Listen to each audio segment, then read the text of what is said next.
মাথাটা আগে থেকেই ঝিমঝিম করছিল। আবার বোধহয় জ্বর আসছে। পাল্লা হরিশপুরের মাইনর স্কুলে পড়ি। বাবার হাতে পয়সা নেই। মা কান্নাকাটি করেন। ছেলেটার লেখাপড়া হলো না।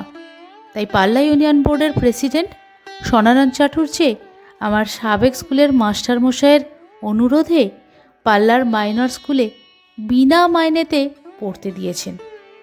গ্রামের পুরুতমশাই শ্রীগোপাল চক্রবর্তী দয়া করে তার বাড়িতে আমায় থাকা খাওয়ার ব্যবস্থা করেছেন। আমি এখানে আজ বছর খানেক হলো। থাকতে পারিনি ভালোভাবে দু কারণে। সে কথা কেউ জানে না, মা জানতো, কিন্তু মা তো এখন নেই এখানে। প্রথম ম্যালেরিয়া জ্বরে ভুগছি আজ 1 বছর। কত ওষুধ খাচ্ছি, কিছুতেই সারে না। দ্বিতীয় কারণটা, আমার ছোট ভাই দেশে আছে, নাম নন্তু। বড় চমৎকার ছেলে সে। 7 বছর বয়স হলো। আগে আমায় ডাকতো তাতা, ও তাতা। এখন দাদা বলেই ডাকে। সুন্দর দেখতে হয়। নন্তুকে না দেখে বড় কষ্ট হয়। সেদিন টিফিনের ছুটি হওয়ার আগেই মাস্টারমশাইকে বলি, স্যার আমার জ্বর আসছে। ননি মাস্টার আমার দিকে চেয়ে সহানুভূতির সুরে বললেন, আবার জ্বর? হ্যাঁ স্যার। বাড়ি যাবি? এখন হাঁটতে পারবো না স্যার। বেঞ্চিতে শুয়ে পড়। আয় দেখি, হাত দেখি। হাত দেখতে হলো না।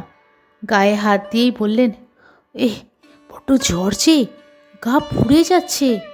শুয়ে পড়। শুয়েই পড়ি বেঞ্চিতে। তারপর জ্বরে কখন অজ্ঞান হয়ে গিয়েছি।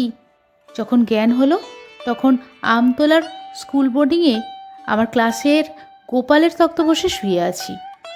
গোপাল আমার পাশে দাঁড়িয়ে বললে, কেমন আছিস বিনোদ?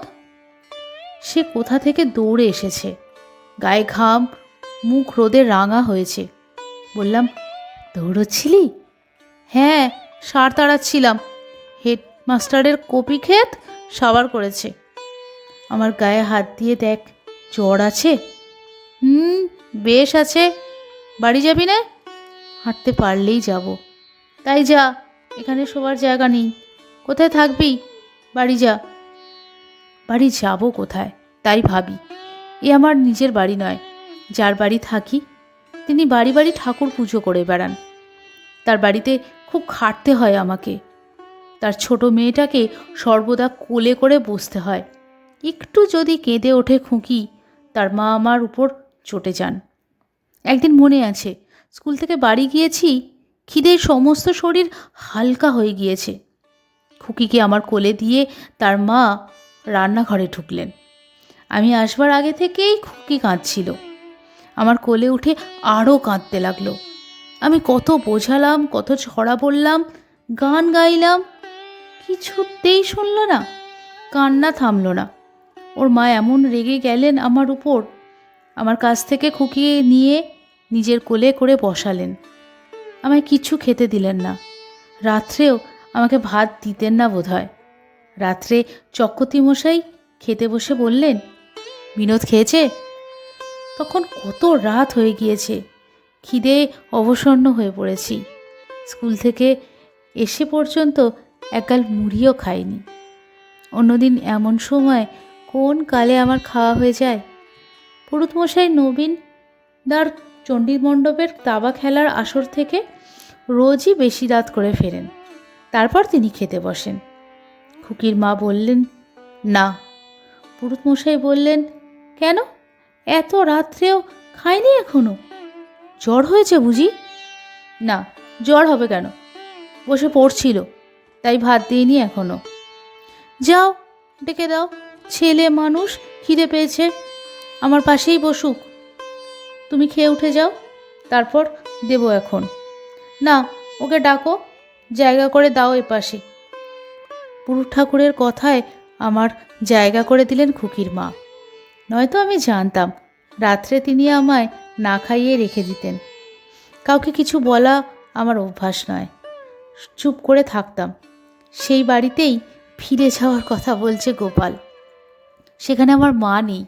মা থাকলে আমায় দেখলে রাস্তা থেকে ছুটে আসতেন। এখানে খুকির মা আমার জ্বর দেখলেই মুখ ভার করে বলবে, ওই এলেন অসুখ নিয়ে, কে এখন সেবা করবে? আমার তো বড্ড উপকার হচ্ছে ওকে দিয়ে, কুটোটুকু ভেঙে দুখানার উপকার নেই, শুধু সেবা করো, বার্লি রে, সাবু রে, কিছুই করতে হয় না ওকে।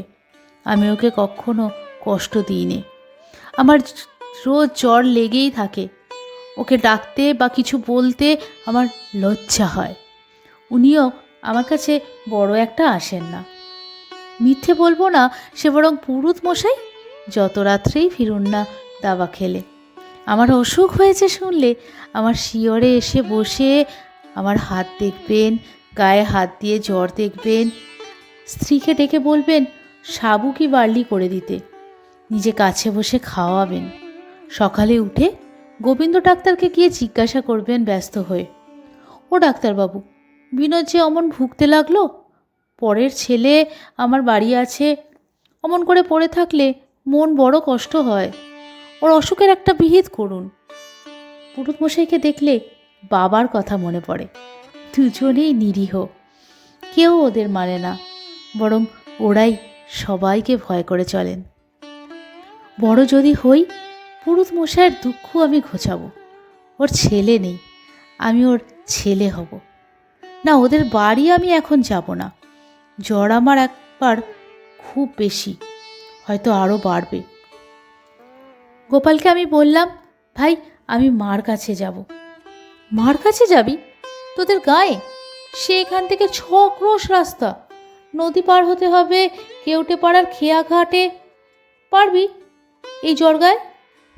তা হোক, তুই কাউকে বলিস নে, আমার পকেটে সরকারি ডাক্তারখানার ওষুধ আছে, আমি যাব। রাত্রিটুকু তোর খাটে থাকতে দে। গোপাল রেগে গেল, বললে, দায় পড়েছে তোকে থাকতে দিতে, তোর যত বাজে আবদার। বাড়ি যাবি কি করে এই অসুখ গায়ে? বাড়ি যাবি বললেই হলো। আমার খাটে জায়গা নেই, দুজন শোবে কোথায়? আমি রুগীর সঙ্গে এক বিছানায় শুই নে, বাড়ি যা। মনে বড় দুঃখ হলো, গরিব বলে সবাই হেনস্থা করে, গোপাল যে আমার এই অসুখ গায়ে তাড়িয়ে দেবে, তার মানেও তাই। আমি বাইরে এসে দাঁড়ালাম। বেলা এখনও 2 ঘন্টা আছে, শরীরটা একটু হালকা মনে হচ্ছে। এই 2 ঘন্টা হাঁটলে কেউটে পাড়ার খেয়াঘাট পর্যন্ত পৌঁছাতে পারবো না? খুব পারবো। খেয়াঘাটের ইজারাদার যে ঘরে থাকে বললে আমাকে জায়গা দেবে না একটু? গোপালের মতো নিষ্ঠুর তাড়া নয়, পুরুত ঠাকুরের বউয়ের মতো নিষ্ঠুর তাড়া নয়। আচ্ছা ভাই, চললাম বলেই রওনা হলাম বোর্ডিং থেকে। লুকিয়ে রাস্তা ধরলাম। আমি জানি আমি বেশি দিন বাঁচব না, মাকে আমায় দেখতেই হবে। কারো কাছে যাব না, মার কাছে যাব। চৈত্র মাস, অথচ এমন শীত করে এখনও। বেলা খুব বেড়েছে। মেঠো পথের দুধারে খেটু ফুল ফুটেছে কত। বাগজোয়ানির ঠাকুরবাড়ি পার হয়ে ফলোয়া গ্রামের পথে পড়ে ছোট্ট খালের খেয়া। একখানা নৌকা আছে, মাঝি থাকে না, নিজেই নৌকা বেয়ে পার হয়ে ওপারের শিমুলতলায় বসি। শিমুল ফুল ফুটেছে গাছটাতে, টুপটাপ করে রাঙা ফুল ঝরে পড়ছে। শুকনো কঞ্চির বেড়া দিয়েছে পোড়া খালের ধারে ধারে। চাষাদের মুসুরি ক্ষেতের মুসুরি পেকে গাছ শুকিয়ে গিয়েছে, কিন্তু এখনও মুসুরি তোলেনি। খেটু ফুলের কি সুন্দর সুগন্ধ বেরোচ্ছে পড়ন্ত রোদে। নিঃশ্বাস টেনে শুকি। কেবলই হাঁটছি, কিন্তু হাঁটতে পারিনি আর, পা ধরে আসছে। ফলেয়া গ্রামের পেছনে মস্ত বাঁশবাগানে মরা শুকনো বাঁশপাতার কেমন চমৎকার গন্ধ। বাঁশবাগানের মধ্যে দিয়ে পথটা, তারপর আবার মাঠ। মাঠের মধ্যে বড় একটা যজ্ঞি ডুম্বুর গাছ। থলো থলো যজ্ঞি ডুম্বুর পেকে টুপটুপ করছে গাছে। আমার গা বমি বমি করছিল। ডুমুর তলায় বসে বমি করলাম। গা কেমন ঝিমঝিম করতে লাগলো। জল তেষ্টা পেল। ঠান্ডা জল কোথায় পাই?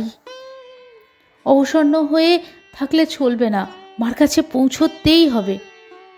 কখনো একা এত দূর পথ হাঁটিনি, ভয় করছে। অন্য কিছুর ভয় আমার নেই। চিলতেমারি গ্রামের শ্মশানটা রাস্তার ধারেই পড়ে। শ্মশানে নাকি কত লোক ব্রহ্মদত্তী দেখেছে, পেতনি দেখেছে। চিলতেমারি যেতে অবশ্যই সন্ধে হবে না। হে ভগবান, যেন সন্ধে না হয়।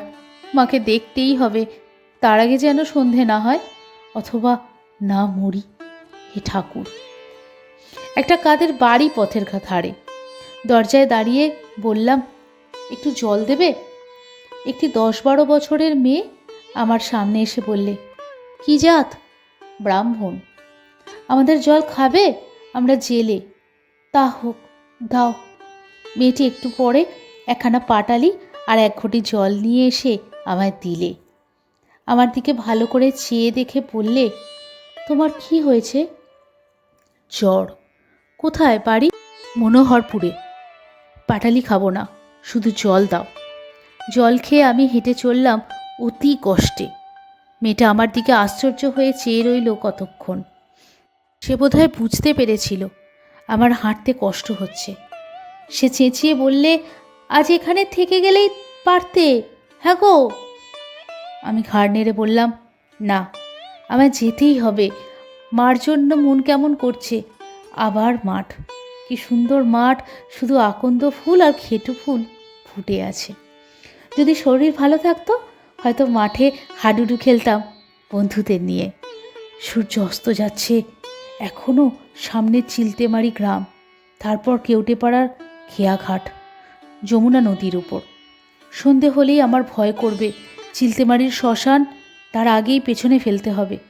কিন্তু আর যেন হাঁটতে পারছি নে, শরীর কেমন করছে। একটা তুত গাছের তলায় গুড়ি ঠেস দিয়ে বসে দম নিই। সূর্যটার দিকে চেয়ে চেয়ে দেখি, সূর্য ডুবলেই অন্ধকার হয় না, ভরসা একেবারে ছাড়িনি। আচ্ছা, তুত গাছ তলায় যদি আর খানিকটা বসি? না, তাহলে কেউটেপাড়ার খেয়াঘাট পৌঁছতে পারবো না। আবার জ্বর আসবে নাকি? শীত করছে আবার। 1 দাগ ওষুধ পকেট থেকে বের করে নাক টিপে খেয়ে নিলাম। বিকট তেতো কুইনিন মিক্সচার। মা সুপুরি কেটে দেবে বাড়িতে, তখন শুধু মুখে আর ওষুধ খেতে হবে না। চিলতেমারি ছাড়লাম প্রাণের দায়ে জোর হেঁটে। শ্মশান রাস্তার বাঁদিকে তেলাকুচো আর সোয়াদি গাছের নিবিড় ঝোপে অন্ধকার হয়ে আসছে। আর চোখে একবার দেখে সন্তর্পণে রাস্তা পার হয়ে যাচ্ছি। কে যেন বলে উঠল, পারবি নে তুই মায়ের কাছে যেতে, আমরা তোকে যেতে দেব না, তোকে এই শ্মশানেই রাখবো। দূর, ওসব মনের ভুল। রাম রাম রাম রাম। এখনও অন্ধকার হয়নি। অন্ধকার না হলে ওসব বেরোতে পারে না। রাম নামে ভূত পালায়। সত্যি, আর কিন্তু হাঁটতে পারছি নে। কেউটেপাড়া এখনও কত দূর। ওই দূরে বাঁশবন দেখা যাচ্ছে। কেউটেপাড়া গ্রামের এখনও অনেক দূর। এই বড় মাঠটা পার হতে হবে। জনপ্রাণী নেই। এই সন্ধ্যের সময় মাঠে কেউ দেখবার নেই। কেন গোপাল আমায় তাড়িয়ে দিলে বোর্ডিং থেকে? আমার ভয়ানক জ্বর এসেছে, আবার জ্বর এসেছে। কেউটেপাড়া কত দূর। চোখে যেন সর্ষের ক্ষেত দেখছি চারিদিকে। পুরুষ ঠাকুরের স্ত্রী রাগ করে বলছেন, মা গো, ছেলেটার শুধু জ্বর আর জ্বর। পরের আপদ কে দেখে শোনা করে, আজই বিদায় করে দাও। ননি মাস্টার বলছে, ওর পা ফুলেছে, ও বাঁচবে না, ও এবার যাবে। ডান দিকে একটা বড় আম গাছ রাস্তার ধারে, ওখানে একটু শুয়ে জিরিয়ে নেব, আর 1 দাগ ওষুধ খাবো। আর হাঁটতে পারছি না, ভীষণ জ্বর এসেছে। হঠাৎ আমার মনে হলো ওই আমতলাতেই মা আঁচল বিছিয়ে বসে আছেন। আমি আসবো বলেই কখন থেকে বসে আছেন। মা এগিয়ে এসেছেন আমায় নিতে। আমি টলতে টলতে মার কোলে শুয়ে পড়ি।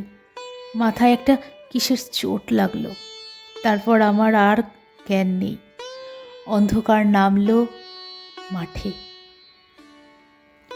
এতক্ষণ শুনছিলেন বিভূতিভূষণ বন্দ্যোপাধ্যায়ের প্রত্যাবর্তন। কণ্ঠে বর্ণালী, উপস্থাপনায় একটি মেয়ের গল্প। গল্প পাঠে কোনো ভুল ত্রুটি থাকলে নিজ গুণে ক্ষমা করে দেবেন।